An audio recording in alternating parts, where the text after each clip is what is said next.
श्री गुरुभ्यो नमः। हरि ओम।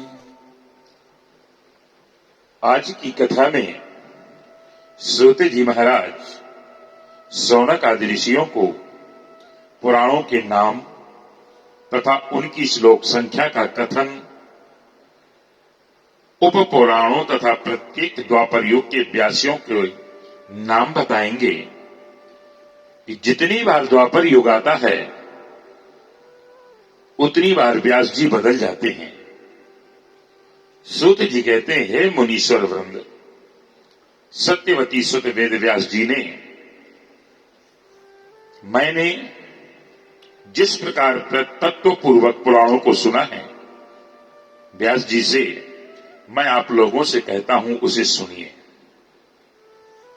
उनमें दो मां वाले मत्स्य पुराण और मार्कंडेय पुराण दो मां शब्द से निर्मित हैं, और दो भा वाले भविष्य पुराण तथा भागवत पुराण, तीन ब्रा वाले ब्रह्म, ब्रह्मांड और ब्रह्म वैवर्त पुराण, चार वा वाले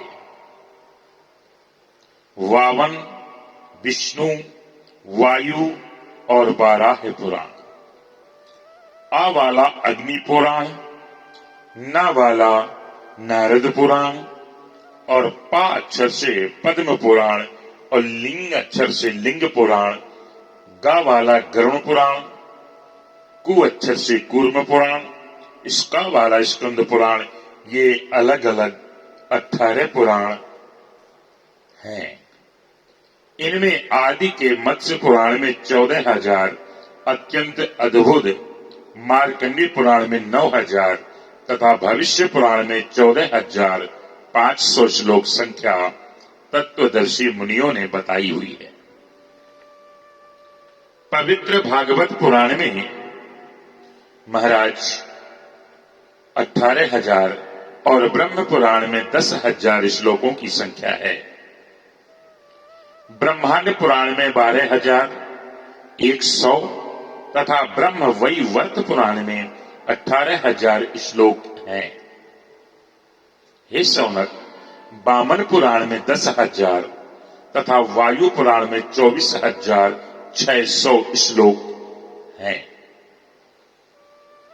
उस परम विचित्र भविष्य पुराण में 23,000 और बाराह पुराण में 24,000, अग्नि पुराण में 16,000 तथा नारद पुराण में 25,000 श्लोक कहे गए हैं। सबसे बड़ा विशाल पद्म पुराण में 55,000 और लिंग पुराण में 11,000 श्लोक हैं। इसी प्रकार साक्षात भगवान के द्वारा कहे हुए गरुण पुराण में 19,000 तथा कूर्म पुराण में 17,000 श्लोक हैं। परम विचित्र स्कंद पुराण में 81,000 श्लोक कहे गए हैं। हे पाप रहित मुनियों, इस प्रकार मैंने पुराणों तथा उनके श्लोकों की संख्या आप लोगों को विस्तार पूर्वक बता दी। इनको नित्य प्रति श्रवण करना चाहिए, इनका चिंतन करना चाहिए। पुराणों के श्लोकों का और पुराणों का उस पर भगवान की मां भगवती की अहेतुकी कृपा प्राप्ति होती है। हे मुनिवरों, अब उप पुराणों की भी संख्या सुन लीजिए। उनमें सर्वप्रथम उप पुराण सनत कुमार हैं। इसके बाद नरसिंह, नारदीय, शिव, दुर्वासा, कपिल, मनु, उष्णा, वरुण, कालिका, शांब, नंदी, सौर, पराशर, आदित्य, माहेश्वर, भागवत तथा 18वां वशिष्ठ। ये उपपुराण महात्माओं के द्वारा, ज्ञानियों के द्वारा संसार में प्रचलित हैं और बताए गए हैं। सत्यवती तनय वेद व्यास जी ने 18 पुराणों की रचना करने के बाद उन्हें विषयों से विस्तार पूर्वक उस अतुलनीय महाभारत का प्रणयन किया। प्रत्येक द्वापर युग में भगवान वेद व्यास जी ही धर्म की रक्षा के लिए पुराणों की यथाविधि रचना करते हैं।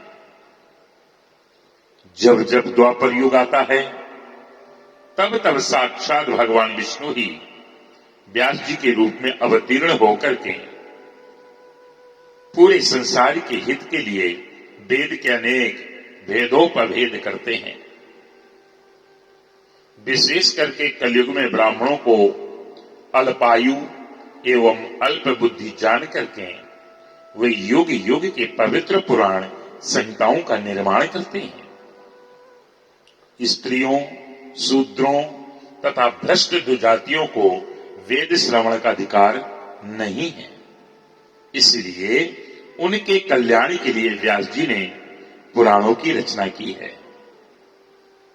हे श्रेष्ठ मुनिगण, इस वैवस्वत नामक शुभ 7वें मनवंतर के 28वें द्वापर युग में परम धर्मनिष्ठ सत्यवती पुत्र मेरे गुरु व्यास जी हुए और उन्हें 29वें द्वापर में द्रोण नाम के व्यास होंगे। उनके पूर्व भी 27 व्यास हो चुके हैं। उन्होंने प्रत्येक युग में अनेक पुराण संहिताओं की रचना की है। ऋषियों ने हाथ जोड़ करके श्रुत जी महाराज से कहा, अब आप पूर्व काल में प्रत्येक द्वापर युग में अवतीर्ण हुए पुराण वक्ता व्यासों को बता दीजिए हमसे। श्रुत जी ने कहा कि सृष्टि के बाद सर्वप्रथम द्वापर युग में स्वयं ब्रह्मा जी ने ही व्यास के रूप में प्रकट होकर के वेदों का विभाजन किया। दूसरे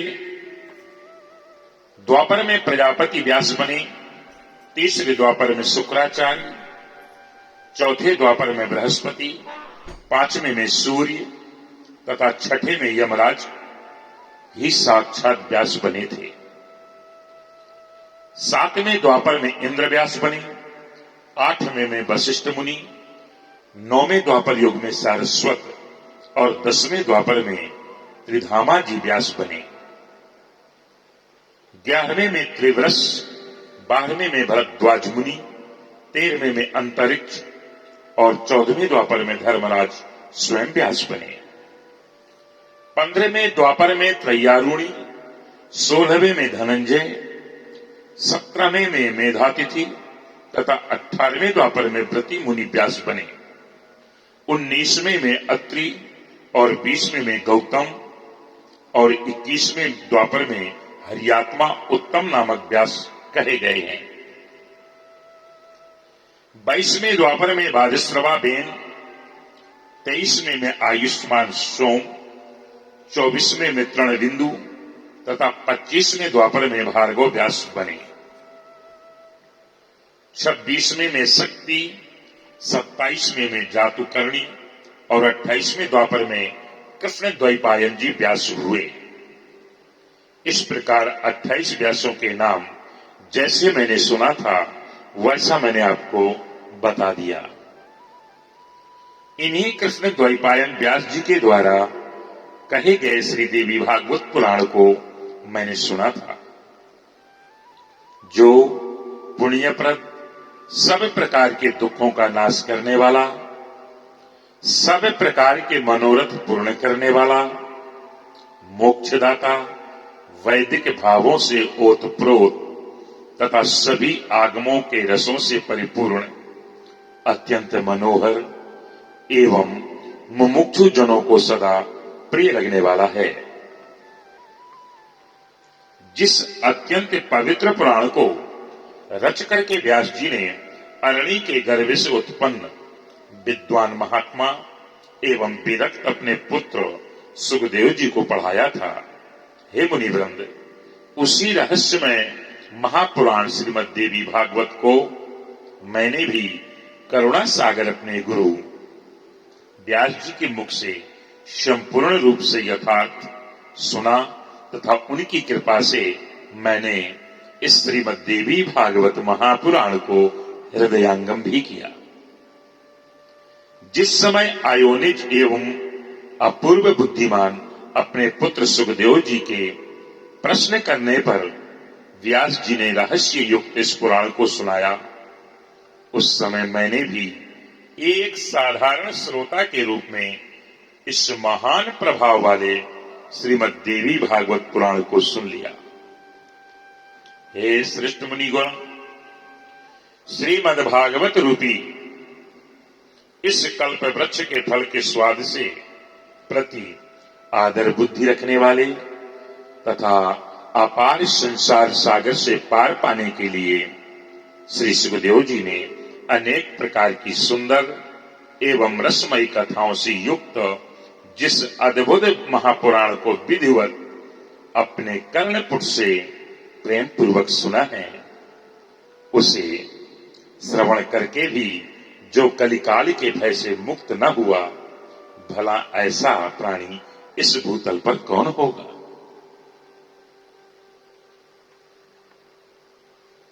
इस दुर्लभ मनुष्य देह में दोनों कानों को प्राप्त करके जो सांसारिक मनुष्य केवल दूसरों के दुर्गुणों को ही सुना करता है, वह अधम मंदबुद्धि चारों उत्तम पदार्थों को देने वाले तथा सब रसों से परिपूर्ण इस निर्मल पुराण को भूतल पर क्यों नहीं सुनता।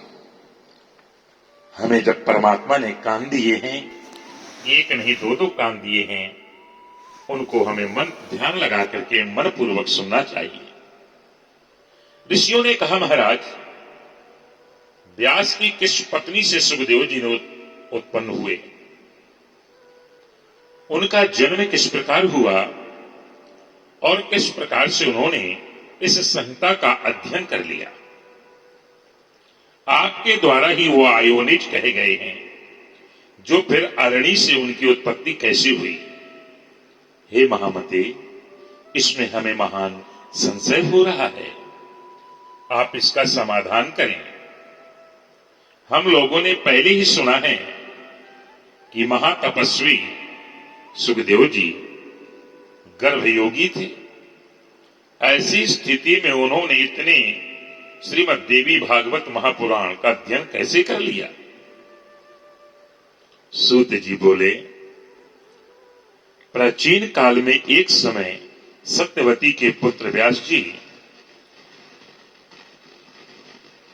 सरस्वती नदी के किनारे अपने आश्रम में गौरैया पक्षी का जोड़ा देख करके आश्चर्यचकित हो गए। उनको बड़ा आश्चर्य होने लगा। जब पक्षी का जोड़ा देखा, बड़ा आश्चर्य हुआ उनको, और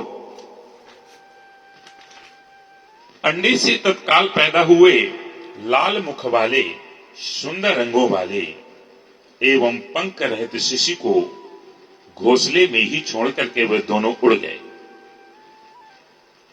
अत्यंत परिश्रम से चारा ला करके उस शिशु के चोंच में डालते हुए दोनों पक्षी अत्यंत आह्लाद युक्त होकर के उस शिशु के अंगों की अपने अंगों से रगड़ते हुए प्रेम पूर्वक उसके सुंदर मुख को चूम रहे थे। ये व्यास जी ने देखा।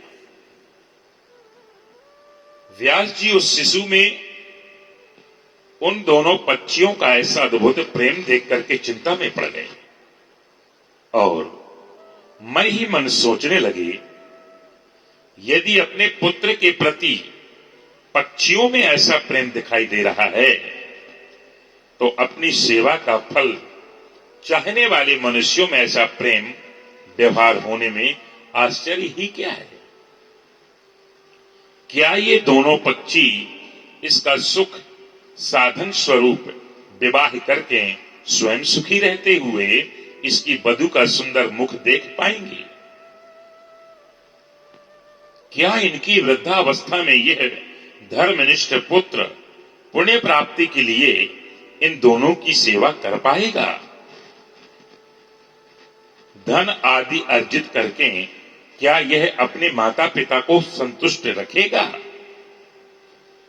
और तो और इनकी मृत्यु के उपरांत क्या इनका विधि पूर्वक प्रेत कर्म करेगा ये, अथवा गया तीर्थ जाकर के यह बालक उनके श्राद्ध आदि कर्म करके उनका उद्धार करेगा, तथा उनके परलोक साधन हेतु क्या ये विधि पूर्वक नीलोत्सर्ग आदि कर्म करेगा। पुत्र के शरीर का आलिंगन और विशेष रूप से उसका पालन लालन इस संसार के सभी सुखों में उत्तम सुख कहा गया है। बोलिए जय श्री कृष्ण। पुत्र रहित मनुष्य न तो सदगति को प्राप्त होता है और न तो उसे स्वर्ग की प्राप्ति होती है। अतः परलोक साधन के लिए पुत्र से बढ़कर के अन्य कोई उपाय संसार में है ही नहीं। मनु आदि ऋषियों ने भी धर्म शास्त्रों में कहा है कि पुत्रवान मनुष्य स्वर्ग को प्राप्त करता है और पुत्रहीन व्यक्ति को स्वर्ग प्राप्ति कभी भी नहीं होती है। इस बात के अनुमान में कोई आवश्यकता ही नहीं है, अपितु यह प्रत्यक्ष रूप से देखा भी जाता है। साथ ही यह वेद स्मृति आदि भी सनातन वचन है कि पुत्रवान मनुष्य पापों से मुक्त हो जाता है। रोग की अवस्था में, मरण काल में भूमि सैया पर पड़ा हुआ संतानहीन प्राणी दुखित होकर के अपने मन में विचार करता है। क्या विचार करता है कि मेरे घर में पर्याप्त धन है, अनेक प्रकार के पात्र हैं, तथा मेरा यह भवन भी अत्यंत सुंदर है, किंतु अब इन सब का स्वामी कौन होगा। जो कि मृत्यु काल में उस प्राणी का मन अति दुखी होकर के भ्रमित होता रहता है। इसलिए उस भ्रांत मन वाले प्राणी की दुर्गति अवश्य ही होती है। जब उसका मन भ्रांति में है तो उसकी दुर्गति निश्चित होगी। इस प्रकार से अनेकानेक चिंतन करके और बार बार लंबी तथा गर्म सांसें लेकर के सत्यवती पुत्र व्यास जी का मन अत्यंत खिन्न हो गया। जब उन्होंने ये दृश्य देखा, मन में विचार किया, उनका मन खिन्न हो गया। इसके बाद मन में बहुत सोच विचार करके ये दृढ़ निश्चय करके कि तपश्चर्या के लिए मैं मेरु पर्वत चला जाऊंगा, और वो चले गए। उन्होंने मन में विचार किया कि मैं विष्णु, रुद्र, इंद्र, ब्रह्मा, सूर्य, गणेश, कार्तिकेय, अग्नि एवं वरुण इन देवताओं में किस देवता की आराधना करूं। मन में विचार करने लगे, इनमें मैं किसकी आराधना करूं जो वर प्रदान करने में उदार तथा अभीष्ट फलों को देने वाला हो। इस प्रकार व्यास जी विचार कर ही रहे थे कि उसी समय संयोगवश मुनि श्रेष्ठ नारद जी हाथों में बीड़ा धारण किए हुए वहां आ गए। श्रीमन नारायण नारायण नारायण कहते हुए पहुंच गए। उन्हें देख करके सत्यवती पुत्र व्यास जी अत्यंत प्रसन्न हुए और उन्होंने ये अर्घ आसन प्रदान करके उन मुनि से कुशल क्षेम पूछा। महाराज आप कैसे हैं। कुशल प्रश्न सुन लेने के बाद मुनिवर नारद जी ने पूछा, हे द्वैपायन, आप किस कारण से चिंताग्रस्त हैं, मुझे बताइए। व्यास जी मन में जो गति थी संतानहीन की, सोच करके हाथ जोड़ करके नारद से कहने लगे, संतानहीन व्यक्ति की सदगति नहीं होती और कभी भी उसके मन में सुख की अनुभूति नहीं होती। इस बात को लेकर के नारद जी मैं बहुत दुखी हूं और बार बार यही सोचता हूं कि मैं विलासित फल देने वाले किस देवता की अपनी तपस्या साधन से प्रसन्न करूं। इस चिंता में पड़ा हुआ हूं, आपकी मैं शरण में हूं। आप आए हैं, पर ब्रह्म परमात्मा ने मेरे पास भेजा है, इसलिए मेरी मन की वृत्तियों को आप दूर करें। मेरे मन में जो शंका है उसे आप दूर करिए। हे महर्षि, आप सब कुछ जानते हैं। हे कृपा सिंधु, आप मुझे शीघ्र ही बताएं कि मैं किस देवता की शरण में जाऊं जो प्रसन्न होकर के मुझे पुत्र प्रदान कर दे। और मुझे विश्वास है जो आप कहेंगे निश्चित रूप से वही होगा। व्यास जी के द्वारा इस प्रकार पूछे जाने पर वेद वेत्ता तथा महामना महर्षि नारद अत्यंत प्रेम पूर्वक कृष्ण द्वैपायन से कहने लगे, हे पराशर नंदन, हे महाभाग, आपके द्वारा जो प्रश्न यहां मुझसे पूछा गया है वैसा ही प्रश्न पूर्व काल में मेरे पिता ब्रह्मा जी ने मधुसूदन भगवान विष्णु से किया था। जैसे ही आपने पूछा है सेम इसी तरीके का प्रश्न मेरे पिता ब्रह्मा जी ने मधुसूदन भगवान विष्णु से पूछा था। मेरे पिता ब्रह्मा जी कौस्तुभ मणि की प्रभा से दीप्तमान शंख चक्र गदा पद्म धारण करने वाले परब्रह्म परमात्मा को प्रणाम करके बोले, हे देवादिदेव, हे जगन्नाथ, हे भूत भविष्य वर्तमान के स्वामी, आप किस लिए ये कठोर तपस्या कर रहे हैं? हे जनार्दन, आप किसके ध्यान में लीन हैं? ब्रह्मा जी की तपस्या को देख करके, हे देवेश, मैं परम विस्मय में पड़ गया हूं कि समस्त विश्व का स्वामी होते हुए भी आप ऐसा ध्यान कर रहे हैं।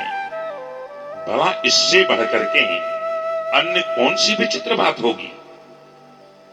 आपके नाभि कमल से प्रादुर्भूत होकर मैं संपूर्ण लोकों के कर्ता के रूप में अधिष्ठित हूं। हे लक्ष्मीपति, आपसे भी श्रेष्ठतर कौन देवता है, उस देवता को मुझे बताइए। हे जगन्नाथ, मैं तो यही जानता हूं कि आप ही आदि पुरुष हैं, सबके कारण हैं, निर्माता हैं, पालन करता हैं, संहारक हैं तथा सभी कार्यों को संपादित करने वाले आप ही हैं। हे महाराज, आपकी इच्छा से ही मैं इस जगत के रचनार्थ में प्रवृत्त होता हूं और सदा आपके ही आदेश से शंकर जी प्रलय अवस्था से जगत का संहार करते हैं। हे महाराज, आपकी आज्ञा से ही सूर्य आकाश में नियमित रूप से भ्रमण करता है, शुभ तथा अशुभ हवा चलती है, अग्नि ताप धारण करती है और मेघ वृष्टि करता है। ब्रह्मा जी का वचन सुन करके भगवान विष्णु उनसे बोले, हे ब्रह्मन, आपको अपने मन की बात बताता हूं, आप उसे एकाग्र चित्त होकर के सुने। यद्यपि सभी देव, दानव, मानव यही जानते हैं कि आप जगत की रचना, मैं जगत के पालन और शंकर जी जगत के संहार के परम कारण हैं। संसार के लोग, देवता, सब लोग यही जानते हैं।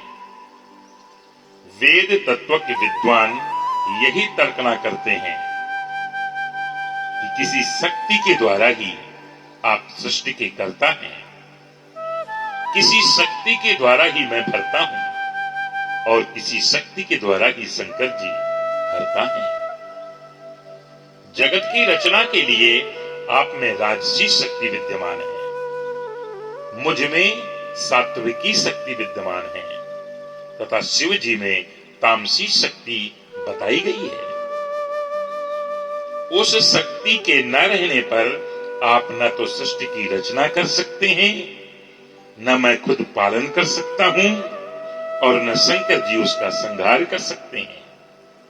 इसलिए ब्रह्मा जी, आप सभी निरंतर उसी शक्ति के अधीन रहते हैं।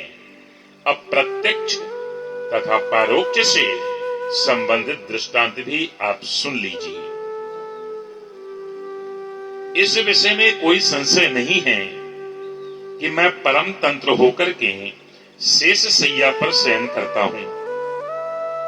और उसी शक्ति के अधीन हो करके समय पर काल का वशवर्ती हो करके मैं शयन से उठ जाता हूं।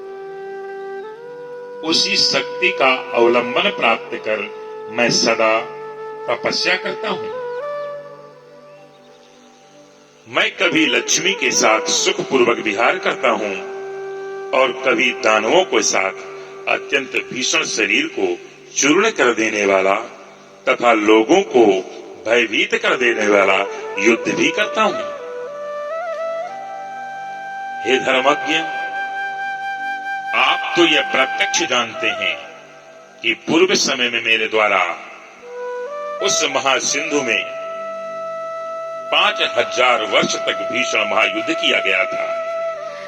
हे देव, कान के मैल से उत्पन्न अत्यंत दुष्ट, मदोन्मत्त तथा अहंकारी मधुकैटभ नामक दोनों दानवों को मैंने देवी की कृपा से ही संहार किया था।